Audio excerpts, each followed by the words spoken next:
Programang ito ay rated SPG. Striktong patnubay at gabay ng magulang ang kailangan. Maaaring may masiselang tema, lengguwahe, karahasan, sexual, horror o droga na hindi angkop sa mga bata.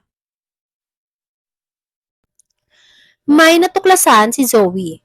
Buhay na buhay si Moira. Totoo kaya ang nabalitaan niya? Alamin natin. Welcome back sa aking channel. Abot kamay na pangarap. Napaka-intense nga ng mga kaganapan sa abot kamay na pangarap. Hindi kinunsinte ni Giselle si Justin. Dahil kahit anak pa daw niya si Justin, ay kailangang magbayad ni Justin. Lalo na sa mga inosenteng nasawi. At kahit nasalba daw ni Justin, ang buhay ni Annalyn ay hindi niya pa din mapapatawad si Justin. Dagdag pa nito, hindi naman naniniwala si Giselle na hindi kasabwat ni Moira si Carlos. Kaya naman pinaliwanag ni Robert na hindi nila malalaman ang totoo kung hindi binulgar ni Carlos si Moira. Sinabi ni Giselle na ginawa lang ni Carlos yon dahil gusto ni Carlos na maklear ang pangalan niya. Pero still, kriminal pa din daw si Carlos. Huminto na sila sa pagtatalo dahil baka kung saan pa humantong ang pag-uusap nila. Basta nanindigan na lang si Giselle na hindi siya naniniwala na hindi magkasabwat si Moira at Carlos. At lalong hindi na magbabago ang isip ni Giselle na kasuhan pati na din nga ang anak niyang si Justin. Sa lamay ni Moira, patuloy na nagluluksa si Zoe. Nag-uusap sila ni Nerissa. Biglang may lumapit na isang lalaki sa kanilang dalawa. Nakikiramay daw siya sa pagkamatay ni Moira. Dahil last week lang daw ay magkausap sila ni Moira. Nagpakilala siya bilang kaibigan ni Moira. Nagulat si Zoe sa sinabi ng lalaki. Dahil hindi alam ni Zoe na may kaibigan pala si Moira. Bukod daw kay Nerissa. Dahil kilala naman niya ang mami niya. Walang nakakatagal sa ugaling pinapakita ni Moira. Hindi alam ni Zoe kung matutuwa siya na may kaibigan pala si Moira. Kaya naman hindi na nakapagsalita si Zoe at napatitig na lang sa lalaki. Nagpaalam na ang nagpakilalang kaibigan ni Moira. Babalik na lang daw siya ulit sa ibang araw. Nagpasalamat si Zoe sa lalaki dahil hindi niya akalain na may kaibigan daw itong si Moira. Pagkaalis ng lalaki, agad na lumapit si Joy kay Zoe para itanong kay Zoe kung kilala niya pala si Doc Cifra. Tumanggi si Zoe dahil ngayon lang daw niya nakita ang lalaki. At friend ito ni Moira. Nagulat si Zoe sa sinabi ni Joy na isa pa lang doktor ang kaibigan ni Moira. Inusisa ni Zoe kung ano ang specialist ng doktor. Sinabi ni Joy na doktor siya. Plastic surgeon ang specialist niya. Nagtaka naman si Zoe kung bakit nagkaroon ng kaibigan si Moirang plastic surgeon. Samantalang si Nerissa naman ay may mukhang alam naman at kilala si Dr. Cifra. Nabuo sa isip ni Zoe na baka gawa-gawa lang talaga ni Moira lahat at plano talaga nilang patayin ang katauhan ni Moira para makaligtas ito sa batas. Dahil hindi daw malabong gawin ni Moira ang mga ganong bagay dahil sa sukdulan na ang kasamaan ni Moira. Sa labis na pagkalito, naitanong ni Zoe si Nerissa dahil si Nerissa lang ang laging kasama ni Moira at mapagkakatiwalaan ni Moira. Tinanong niya si Nerissa at pinaamin kung alam niya o may alam siya sa doktor na kaibigan ni Moira. Tikom ang bibig ni Nerissa. Hindi niya alam kung magsasabi ba siya ng totoo kay Zoe o itatago na lang niya lahat ng nalalaman nito. Dahil sa pinagkakatiwalaan siya ni Moira. Pero naisip din ni Nerissa na sobra na ang sakit na nararamdaman ni Zoe sa pag-aakala ngang patay na talaga itong si Moira. Samantalang, nagpunta si Justin sa office ni Giselle. Nahihiya si Justin. At galit naman na bungad nitong si Giselle kay Justin. Nabigla si Giselle sa biglaang pagpunta ni Justin sa office niya.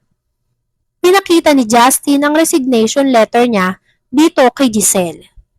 Hindi alam ni Justin na inunahan na siya ni Giselle na ipatanggal sa Apex. Gulat naman at halata sa mukha ni Justin ang pagkadismaya sa mami niya. Dismaya sa ginawa sa kanya ng mami niya. Habang si Lynette naman ay nakikinig lang. Hindi niya nga alam na magkausap pala si Justin at Giselle. Kaya naman hindi na siya nakaalis sa kinatatayuan niya. At nakinig na lang siya sa naging usapan ng dalawa. Gulat na gulat si Lynette sa pagtrato ni Giselle kay Justin. Dahil halatang halata kay Giselle na kinamumuhian niya ang anak niyang si Justin. At hindi pa nga siya ready na mapatawad ito. Dahil namatay ang sekretary niya dahil kay Justin. At halatang nagsisinungaling pa nga din si Justin sa mga salitang binitawan niya kay Giselle. Dahil hanggang ngayon ay hindi niya pa din naman maamin sa sarili niya na planado talaga nilang mag-ama na makipagsabwatan kay Moira para malugmok sina Annalyn at pamilya Tanyag.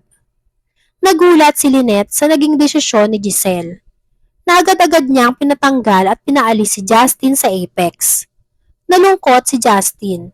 Hindi niya alam kung ano ang reaksyong gagawin niya. Hindi din niya alam kung ano ang isasagot niya kay Giselle. Kaya nanghingi na lang siya ng tawad at umalis. Lumabas na si Lynette sa lugar kung saan siya nahinto. Pinakalma niya ang galit na si Giselle. Pinainom niya ng tubig si Giselle. Dahil alam niya ang nararamdaman ni Giselle at pinilit lang ni Giselle na maging matapang at maging matigas sa anak niyang si Justin. Dahil kahit bagbali-balik na rin nga daw ang mundo, ay anak niya pa rin nga itong si Justin. Sa burol naman ni Moira, nakatanggap ng bulaklak si Zoe para kay Moira. Nagtaka si Zoe sa dami ng bulaklak at wala siyang kilala na pwedeng magpadala ng bulaklak kay Moira. Dahil alam niyang walang kaibigan si Moira. Tinanong niya ang nag-aayos ng bulaklak. Tinanong niya ito kung kanino galing ang bulaklak. Agad siyang sinagot ng lalaki.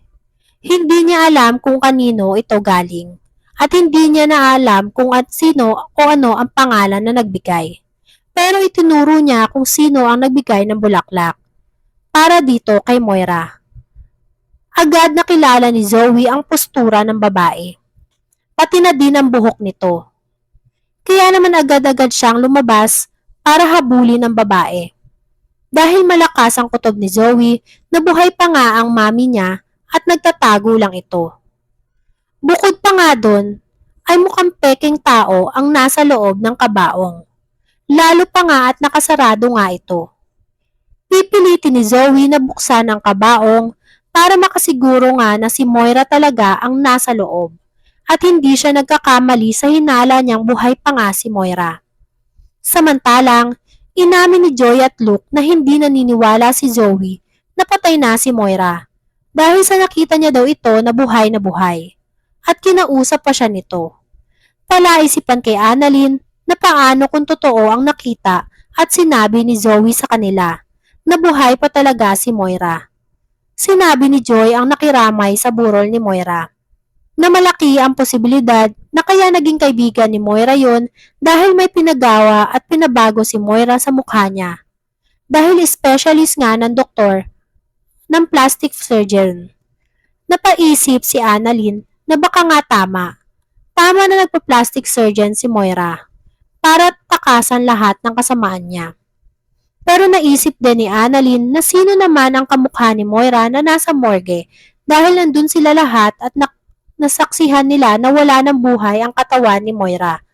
Samantalang, hinabol naman ni Zoe ang inakala niyang mami Moira niya at nagbigay ng bulaklak sa burol ni Moira. Namukhaan niya ang postura nito, kaya tinawag niya itong mami at hinabol. Maaabutan kaya ni Zoe ang mami niya? Si Moira ba talaga ang nasa kabaong? Hanggang kailan matitiis ni Nerissa ang kasamaan ni Moira? Yan nga ang mga kaganapan at mga dapat nating abangan sa abot kamay na pangarap. Kung gusto niyo pa na magantong klaseng video, ay mag-subscribe at i-like itong video na to. Maraming salamat po. I got you!